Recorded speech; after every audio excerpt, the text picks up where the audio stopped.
With that, I think we should move on to the West Coast if you want to talk about your San Francisco Giants, who are the only team in the asshole standings that are above 500 still. And what does that above 500 current record on a 3-game losing streak get them? Fourth place in their division again. I saw that. Every 2 weeks. So 2 weeks ago, I was like, oh man, it's crazy. They're fourth place in their division. They have a winning record.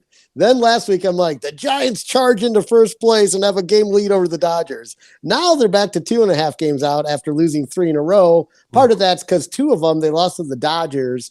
And I do have to say, it looked like they look completely overmatched in those last 2 games against the Dodgers.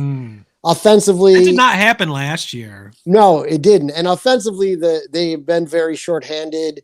Jacques Peterson finally returned to the lineup last night, and Yastrzemski returns tonight. So they're getting healthier again. So maybe the next series down the road, it looks a little more evenly matched. But they definitely looked overmatched. The Dodgers looked like the better team. 3-1, 9-1. Not good either way. So again, I think the Dodgers are the better team. It'll be interesting to see how the rest of this plays out for the Giants. But like I said, they're getting healthier, so maybe that'll lead to a little offensive explosion again. It'll just be an interesting commentary for the rest of the year on the Giants because, you and I both entered. I think they will get a wild card. I don't think the Rockies are for real. I think that's gonna eventually work itself out. Yeah, the Rockies are leading like every offensive category right now, and yeah, I've been listening to a few different podcasts that point out the underlying numbers, as you like to refer to. Yeah, do not support that continuing right. the Rockies. So I think they're living on borrowed time. So yeah. I think you can cross them off your list of worries in the NL West. But the Dodgers are looking like the juggernaut we've assumed they should have been for the last 10 years, evidently. But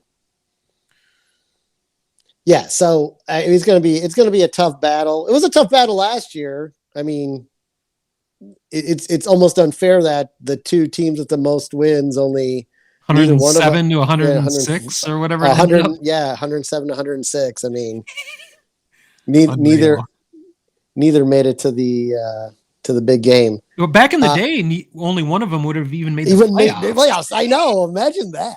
There's some justice, at least a little bit. A little bit of justice. The only other thing I wanted to talk about with the Giants is this weekend. It's going to be Buster Posey Day. One of probably the best catcher in Giants history is going. I'll have to go back and double check that. He's got more championships than any other Giant. Yeah, that's for sure. But yeah, he's going to be honored. It's kind of funny. I was reading an article about it, and they referred to him. He's actually, how cool would this be? He's actually coaching his kids' little league team. How freaking cool would that be if Buster Posey was your kids' little league coach? I mean, I think he wouldn't get much gruff from the parents. Like, why don't you play my kid more? Why aren't we shifting here? I think what happens is if you say, hey, how come you're not playing my kid more? He just gives them a look like, what are you doing? Yeah, who are you talking to? You talking to me? So anyway, I think this is much deserved. I went to the Paul Konerko honor day and retirement jersey day and all that, and there are a lot of large women fawning over him there with back tattoos. And I will have to say, it's fun at first, and then sometimes it just goes on way too long, and you're just like, could we start the fucking game already? So hopefully the Giants maybe are a little more buttoned up, but we'll see. I'm assuming it'll be a long pop in circumstance and the game will be slightly delayed, but Buster Posey deserves it. He had a great run there. Is there a bobblehead or a bat giveaway? Or I didn't see what the giveaway was. Mask? Speaking of bobbleheads, I'm going to have a wicked bobblehead collection by the time this season is over. I'm going to 2 more bobbleheads. One's a Timmy bobblehead doing this. You got the Liam Hendricks in. I got the Liam Hendricks one, and then I got swear at you. A Yasmani coming too later in the year. So, yeah. But anyway, yeah. So good for Buster.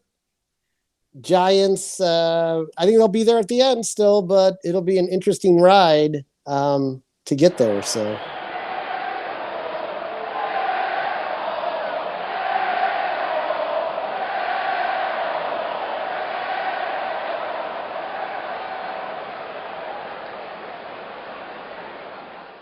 Word Hole Media.